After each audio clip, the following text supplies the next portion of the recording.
今日帶大家走進中國湖南嘅省會長沙，呢座擁有3000幾年歷史、盛名從未更改嘅古城，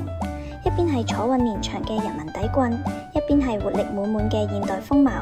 更加係官方認證嘅國家文化同旅遊消費示範城市。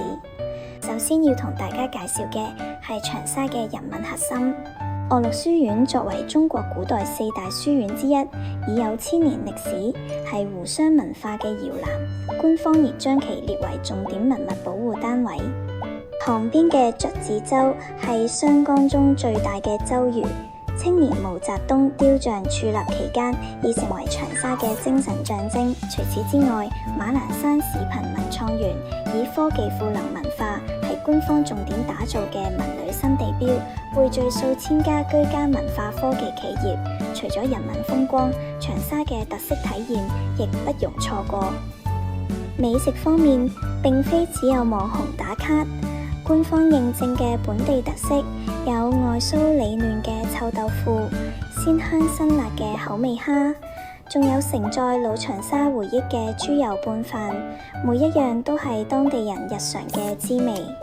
非物質文化遺產方面，銅官窯陶瓷燒製技藝流傳1000年，窯火至今不滅，其陶瓷曾遠銷海外，係古代中華文化對外傳播嘅重要載體。而朝中街、太平老街等古街，則將老建築同新潮業態融合，盡顯長沙嘅煙火與活力。長沙係一座文承千年、朝令當下嘅城市。官方數據顯示，每年有超過2億人次前嚟遊覽，旅遊總收入超2000億元。呢度既有岳麓書院嘅1000年書香，有湘江嘅浩渺風光，有非遺嘅文化底蘊，亦有煙火滿滿嘅市井滋味。長沙實行240小時過境免簽政策，為遊長沙，小程序可提供多語言服務，52家博物館，34個非遺場館免費開放，市內多處設有中英、日韓多語標識，外卡支付亦都好便捷，輕鬆暢遊冇壓力。如果你鍾意人文、熱愛美食，